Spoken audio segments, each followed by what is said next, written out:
People, deluded. Now, we've lost 4-1 to Chelsea in the Europa League, and quick words, man. I'm not going to say more than I haven't already said in my preview. I mean, not preview, review of the game, but results don't lie. Results don't lie. You've had in fact, before that, start of the season, what do you look for? If you're Unai Emery, if you're these players, if you're the fans, if you're the boardroom, what are you looking at, people? You're sitting there and you're thinking the first target is top four. The second target, or secondary target, or target to go alongside that is to get as far in the Europa League as you possibly can. That means to the final. So on paper, they've hit that. But when it comes to the fine margins, backs against the wall, adversity, grinding out results, it's not there. You can talk the talk as much as you want, but doing is tough, doing is expensive, and time again we failed. The results aren't going to lie in the league. We did not get top four because we have not been good enough, and we let it go in the last couple of months against Brighton, against Palace, against whatever side you want to insert results. And if we look at the Premier League as a whole, there's results where we should have done more. So the table doesn't lie. Today doesn't lie. They've let the fans, first and foremost, they let the fans that have watched it, whether they're in Azerbaijan, and God knows how they managed to get over there with all the adversity and things like that, or they're watching it at home like myself, let the fans down. It's a cup final. You should never concede 3 goals, let alone 4. Never.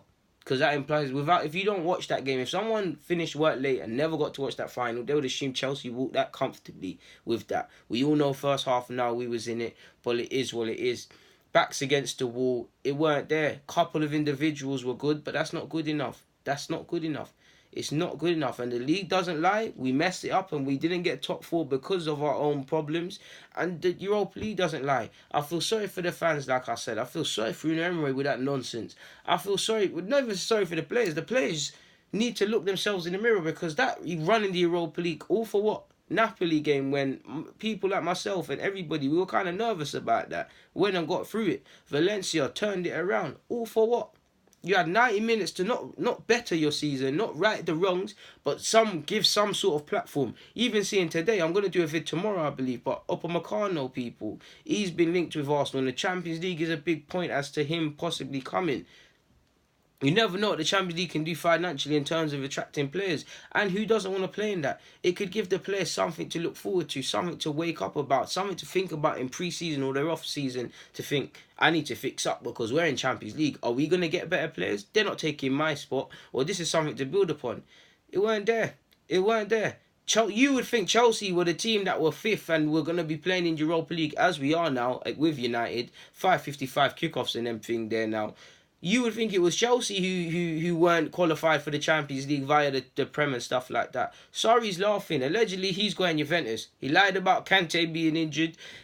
His teams had bust-ups and things. There's been injuries, and they still comfortably beat Arsenal when it mattered. You see it? He's apparently going to Juventus. He's going to only have stayed here in England a year then.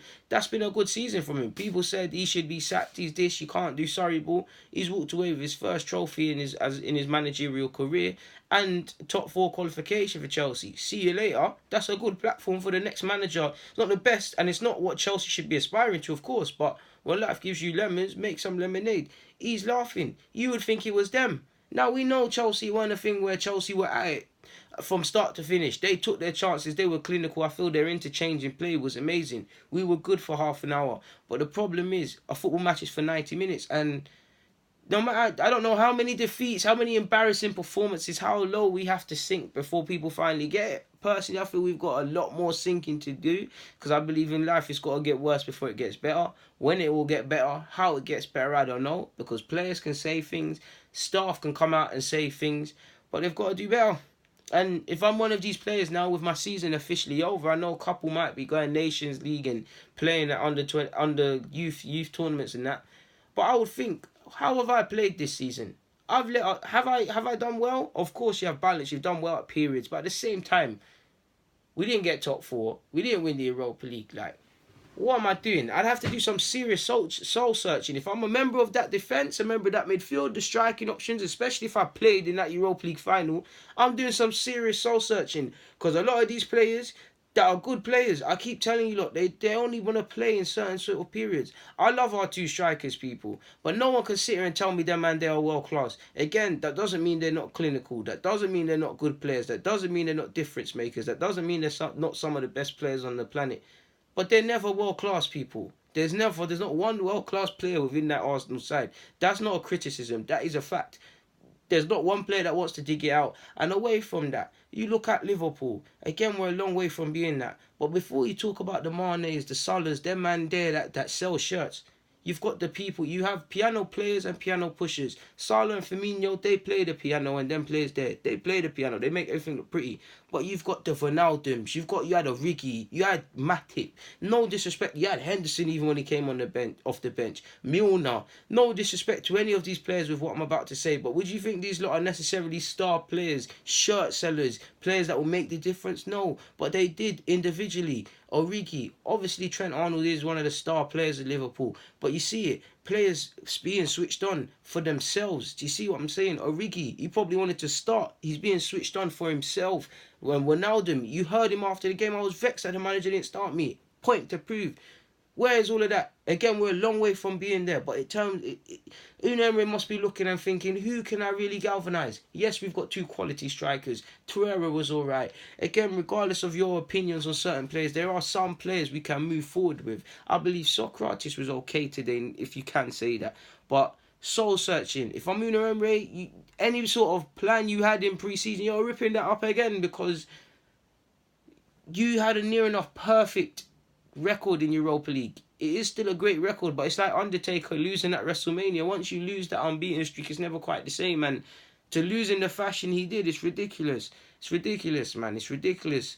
Again, tactics, motivation, all of that stuff, it goes out the window. You need to want it more. I feel the players for half an hour stuck to their tactics. I feel we were okay, but the goals we conceded, how can I sit here and say that, people? Joke, man, ting. Joke, ting, really. Like, just a joke, man. Toothless, spineless, when it mattered. It's all fun and games being at 0-0. You have to, it all depends what you do when you go down. It all depends what you do at 0-0. How many opportunities? Yes, we did have opportunities, but did we really test Kepa today? Did we really put that defence under pressure, especially considering Rudiger's not there? I feel Christensen made some good blocks as well for Chelsea as well. Did we really? I feel Maitland-Niles was very good today. But if our and he did make mistakes, of course. But if our fullback is one of the best players, what's the issue there? We've got players that have played on a regular basis at international tournaments, won international titles, collectively paid however much money. And you lot know I don't like to speak about that jazz, but it's ridiculous. It's ridiculous. Iwobi and Joe Willock were better than many of them players that started today. Maitland-Niles as well, regardless of his mistakes. That's three youngest sort of players, all from Hayland, so they know what Arsenal means. But there's players that have played how many times and captained their country out there. What's going on? Again, I feel Xhaka was alright. Another one that gets scapegoated out. No one can say Xhaka was rubbish today, but I actually lose it, Carl. They're talking nonsense. For instance, he weren't perfect. I feel Torreira mocked in, but if I'm picking off cherry picking players, Czech made some saves. He could have done better for one of the goals. Torreira was okay. If I'm cherry picking players, people, in a cup final, what does that say?